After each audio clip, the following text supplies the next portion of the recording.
Sam Allardyce was appointed Everton manager by major shareholder Farhad Moshiri in November, but results have been mixed since then.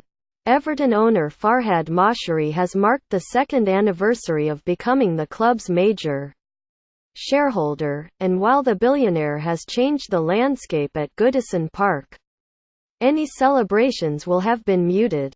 The 62-year-old British-Iranian businessman has brought ambition and high finance to Everton after years of making ends meet, but a season that opened with optimism after the club's biggest spending spree is drawing to a stale conclusion against a backdrop of disappointment and uncertainty.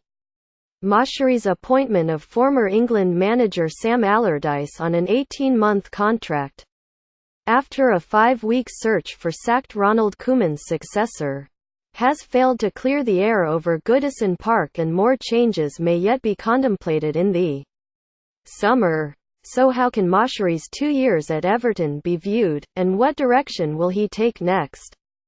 Moshiri's clear show of intent.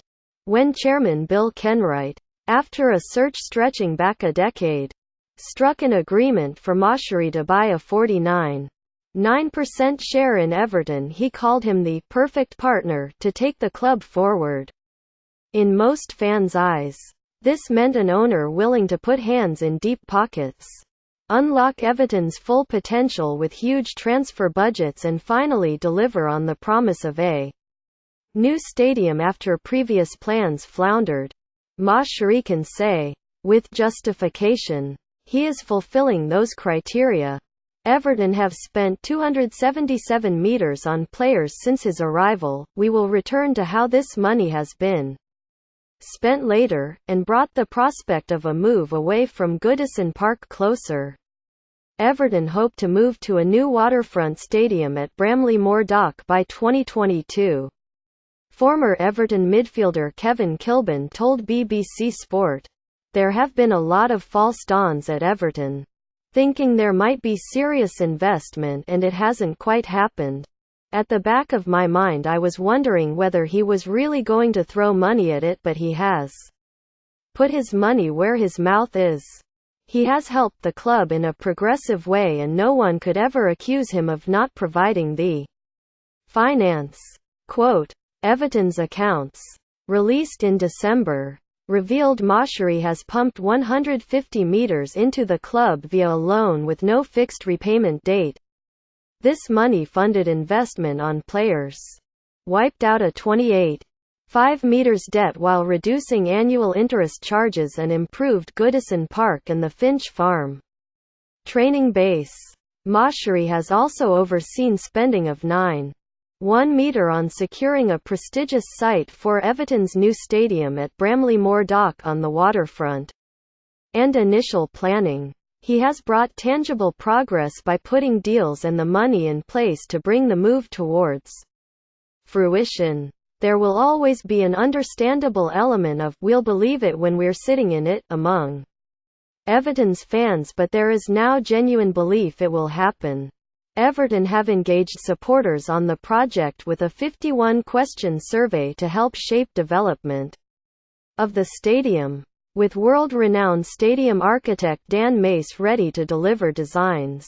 They have agreed a 200-year lease on the land at Bramley Moor Dock to gain control of the site, and the stadium will be funded with the help of a £280 million loan from Liverpool City Council. The estimated cost is now £500 million, with a projected opening date at the start of the 2022-23 season. Moshiri's wealth is underpinning the project, it would not even be under consideration without it. So while he can, and will, be scrutinized heavily in other areas, he has fulfilled his part of the bargain here. Moshiri's flawed strategy. The theory that a rich backer would cure Everton's ills has been proved spectacularly wrong. Everton spent £150 million last summer, the fifth highest in Europe. It has been exposed as an ill-conceived scattergun exercise, which even ended up failing to replace 90 meters top scorer Romelu Lukaku after his moved to Manchester United. Here, Kilbin has sympathy for Moshiri and also, to an extent, for Everton's recruitment team. Kilbin says, he has put a lot of trust in the director of football Steve Walsh and his recruitment team. Recruitment is still the biggest thing, but it is perilous. You don't know how it's going to go. Everton managers under Moshiri PWDLFAGD% Roberto Martinez 13-3-3-7-13-22-9-23. 08 Ronald Koeman 5824-1420-85-74-11-41. 38 David Unsworth 9-3-1-5-15-20-5-33. 33 Sam Allardyce 16-6-4-6-19-21-2-37. 50. You may see someone who is a superstar at another club, but then they walk into somewhere like Everton and it just doesn't go the way it is expected to. With the majority of Everton's signings, there are only one or two you maybe think have been done well. Others just haven't worked out. I don't think you can question Farhad Moshiri because he has put his hand in his pocket. He can ask questions of other people at the club as to why they are not producing what they thought they were going to get. And he is quite within his rights to ask those questions. Quote, and yet it started with relative success. Moshiri's first big decision was to sack manager Roberto Martinez 3 months after taking his major shareholding. It was a move that was inevitable. Taken as the first sign of the new Everton era, he was sold on the idea of a superstar in the dugout and a director of football pulling the strings behind the scenes. Koeman, lured from Southampton by the sheer weight of Moshiri's financial promises on and off the field, fulfilled the first criteria, while Walsh, lauded for signing the likes of N'Golo Kanté, Jamie Vardy and Riyad Mahrez as part of Leicester City's 2016 title-winning setup, was his other half. The 3-0 away defeat at Lyon in November meant Everton were the first English side not to win any of their first 4 games of a Europa League campaign. Despite finishing 7th last season and returning to Europe, it looked like an uneasy arranged marriage. The transfer strategy lacked coherence to such an extent that Koeman was sacked in October, with Everton in the relegation zone barely weeks after the most lavish outlay in the club's history. The Europa League campaign was an embarrassing failure. And then came a hunt for Koeman's successor that descended into acrimony when Moshiri failed to prize Marco Silva from Watford. Everton eventually received a legal cease and desist letter from Vicarage Road demanding they back off, despite a willingness to pay 15 meters in compensation. After the farce came panic, or at least an element of it, when Allardyce's name reappeared even though he had previously dropped out of contention because of lack of serious interest from Everton. He was out of the picture until an embarrassing 4-1 loss at Southampton persuaded Moshiri that caretaker David Unsworth was not the answer and action needed to be taken. Allardyce was in 5 weeks after Koeman's dismissal, but his position is already being questioned. Only 3 months later, Moshiri poised for another summer shake-up. Media playback is not supported on this device. Allardyce, very angry after heavy defeat at Arsenal. Allardyce was unquestionably Moshiri's appointment. Others with influence around Everton might have preferred keeping Unsworth until the end of the season, so its success, or otherwise, will land on his desk. Kenwright remains chairman, but his shareholding is now only 16%, so his power in the decision-making process is diluted. There was an early bounce under the 63-year-old, winning 4 of his first 7 games, but since then it has been a mixed bag. Although Everton are 9th in the Premier League, they have lost their past 4 away games. The 5-0 defeat at Arsenal and the dismal loss at Watford saw Allardyce place blame squarely at the feet of his players in a "it's not me, it's them" ploy. While supporter apathy, and in some quarters discontent, has grown about his methods, he took responsibility after the 4-0 loss against Tottenham at Wembley, but cemented misgivings about his style when he said about his team selection, "I should have got back to being a bit more boring and a bit less adventurous." Quote, and with the shield of Koeman removed, Walsh, who arrived with a reputation as a transfer market master, finds his position under scrutiny inside and outside Goodison Park. PSV Eindhoven sporting director Marcel Brands has been linked with a role at Everton. Everton have signed 18 players on his watch. Few can be regarded as unqualified successes. Theo Walcott has impressed since his 20 metres move from Arsenal to Goodison Park. Goalkeeper Jordan Pickford falls into the category, although hardly an unearthed diamond at 30 metres. While Wayne Rooney has had his moments.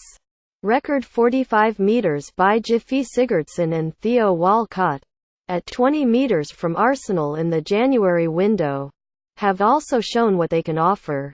Idrissa Gueye, bought from Aston Villa in summer 2016, can be credited to Walsh, while Ademola Lookman, at 11 metres from Charlton Athletic, looked rich in promise but barely got a chance before going on loan to RB Leipzig in Germany. Davy Klaassen, signed for 24 metres from Ajax, is an unused outcast, although that deal was clearly a Koeman production.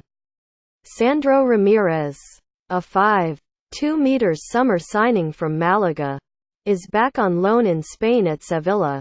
Laterally, and significantly, Everton spent 27 metres on striker Cenk Tosun from Besiktas to give Allardyce the first signing he regarded as an important signal of his intent.